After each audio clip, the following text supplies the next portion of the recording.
Hello everybody, welcome back to the channel. So in today's video, we are going to be talking about the match between Barcelona and Frankfurt. In that previous game, Barcelona did show that they had a lot of difficulty going through Frankfurt. That was a game where Barcelona did tie 1-1. And the reason why I am pointing this out when it comes to this game is because now that we're going into the second leg, it is not going to be easy. We are going to be seeing a very defensive Frankfurt side. And Barcelona are going to have to do everything in their power to try and get a result against Frankfurt. It is mandatory. It is the second leg. If we want to win, we have to score goals, because in that previous game, it was very disappointing. Many Barcelona fans were disappointed because of how we performed. We did not see Pedri make those magical final third passes. We did not see Gavi be that intense on the ball. We did not see Dembele make those crosses into the box, taking on players. We did not see Aubameyang try to intimidate the goalkeeper and taking shots inside the box and outside the box. It felt like a very flat performance. But now, tomorrow, in a couple of hours, we do have the opportunity, my friends, for these Barcelona players to outperform Frankfurt at the Camp Nou. Everything has to go well. Of course, like I've said, it's not going to be easy, but Barcelona do have the capability to outperform this team and really score about 3 to 4 to 5 to 6 goals against this side, because by doing so, we could go into the next round. Now, it's very important to point out, right, that when it comes to this game, we need to understand what went wrong in that previous game, in that first leg, because this basically, and the main problem, revolved around one big thing, and that was this: Frankfurt were tactically ready to lock down Pedri and Gavi to minimize those passing lanes that Piqué, Eric Garcia, Araujo, Busquets can't look for. Because one of the greatest strengths and what we have shown when it comes to Xavi's Barcelona is that this side does like to find those passing lanes to pass it towards to Pedri or either Gavi or Frankie de Jong, and once one of those three players do receive the ball very high up the pitch, Barcelona is in a very strong position to score a goal. But Frankfurt in that game, in the first leg, they did not allow that. They created a mid-block and they gave trouble towards Eric Garcia and Gerard Piqué. And then when it came to like Araujo, for example, right, like let's say Araujo did receive the ball from Eric Garcia or Gerard Piqué, Araujo also showed a tough time for him to actually distribute a great game, because he was looking to pass it to Aubameyang, but only for Aubameyang to lose the ball yet again. And then once Frankfurt received the ball and they had possession, they went on the counter and they really did hurt FC Barcelona. And just the way that Barcelona were losing possession, it was not just about the amount of times they have lost possession, but where they lost the possession. They lost the possession in very bad areas. And we were so lucky that Frankfurt were not on their A game, because if they were on their A game and they were very clinical, we would have lost like maybe 3-1 or maybe even 4-1. And even Xavi Hernandez has added emphasis on this problem during the pre-match press conference, and this is what he said, and I quote: "We have to be more responsible when we have the ball. The pitch did not help us in the first leg, but I expect the pitch to be better tomorrow. We have to attack well, defend better than we did in the first leg. I think we have to improve in terms of not losing the ball. We are playing in front of our own fans, and this is an advantage to us. We must not have any excuses. We are working to prevent them from getting the ball and prevent rebounds," which is exactly what we have just discussed. Xavi really does not want this team to lose the ball and be irresponsible. We have to be responsible. We have to know what's at stake here. We have to make the correct decisions 99.9% of the time. And so it's going to be very interesting to see how this Barcelona team does respond, how they adjust against a very tough Frankfurt side. Now, the big advantage that Barcelona does have within the second leg is this: Frankfurt, if they do want to win, if they want to go into the next round, they're going to have to score, obviously, because in the previous game it was a 1-1, and for them to score, they're going to have to position their players higher, which is great. We want to see Frankfurt go higher up the pitch so we can capitalize off of that and attack those spaces with players like Ferran Torres, Dembele, Aubameyang, and many more. Now, we look at the squad list here, we can see that many players are going to be available. We have the players that we do want and need: Ferran Torres, Aubameyang, Dembele, Adama Traoré. But if we look closer in this squad list, we can see that Memphis, Depay, and Sergino Dest, they are back. They are officially back. They have been given the green light from the medical team. And so this completely changes how Xavi Hernandez could line up tomorrow night and really field a better starting 11 than we did in that previous match. We have seen Dest and Memphis Depay train with the group. And then when it comes to Gerard Piqué, right, I know that many of you guys have noticed that Gerard Piqué does have a star right next to his name. That basically means that he has not received the green light, but Xavi is willing to take this player with him within the squad list. Now, I do believe that one of the reasons on why they have pushed Dest and get rushed back into the squad list is because he does not want to have the chance of not having Piqué available for this game and also not have Sergino Dest. He needs Dest just in case Piqué cannot play, because there is a very big chance that Piqué may not see the green light ever and might be fit for the next match after Frankfurt. And so because Xavi has chosen to push Dest into the squad list to bring him in, we could see, and this is only if Piqué is not 100% 100% fit, we could see a back four of Dest on the right, Araujo and Eric Garcia as the center back duo, and Jordi Alba as the left back. Of course, Xavi could have easily said, okay, if Piqué's not going to come, I'm also not going to be bringing Dest because I can bring Araujo and place him as a right back and then put someone like Lenglet within the center back duo. But I don't think that Xavi wants to take that chance. He's pushing Dest. He wants him to be 100% ready. We can see that even Gerard Piqué during training was not feeling well. He looked very uncomfortable. So he did say, and Xavi did say that yes, Dest is going to be necessary within the squad list because I do need options. And so because we are going to be seeing Eric Garcia and Araujo as that center back duo, they are capable. They are capable to bring the great result. They were solid in that previous game against Levante. And this is what should happen. This is what a duo between Eric Garcia and Araujo should be bringing, because now with Gerard Piqué being 35 years old, we need these two center backs, these two young center backs, to really step up for this Barcelona team. It's a great mix of leadership between both Araujo and Eric Garcia. It's a great mix of distribution and also physicality. And now I do want to quickly give you guys some updates regarding Ansu Fati and Ronald Araujo, because there has been many talks about Ansu Fati potentially returning very soon. There has been many talks about Araujo renewing the contract with FC Barcelona. And so let's first start with Ansu Fati, because it does say here, according to Xavi Campos, Ansu Fati can return within 2 or 3 weeks. He's ruled out for the game against Cadiz, but could feature against Rayo Vallecano or Mallorca. So here's the thing, right? The original idea when it comes to Ansu Fati was he was going to be featuring in that game against Cadiz. He was going to make his debut back against this team,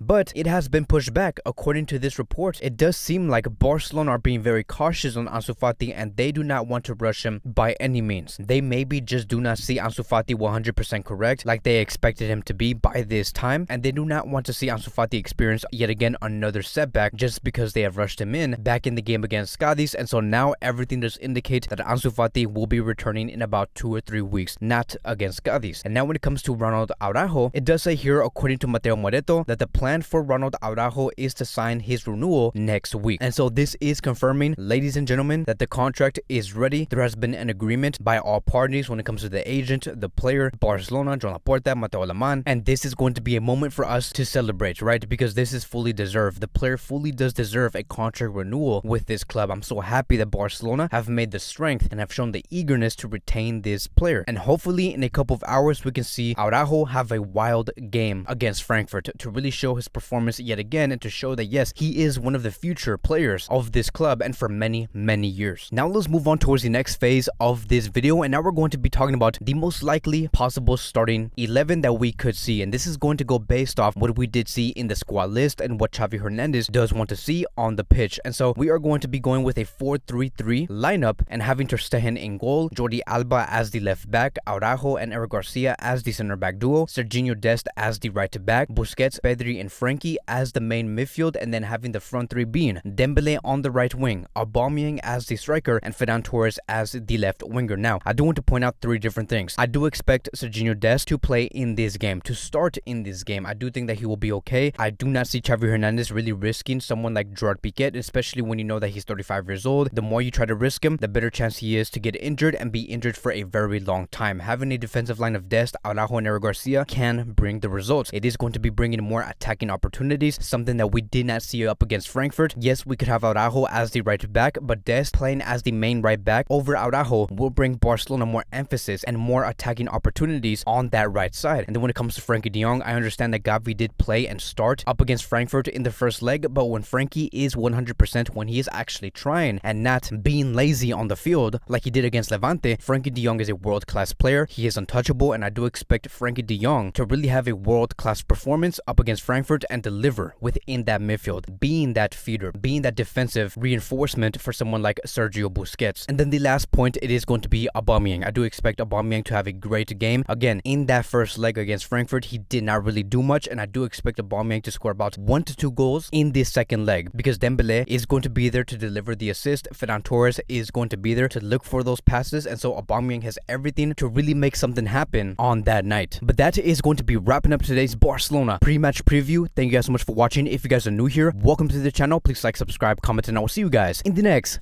video.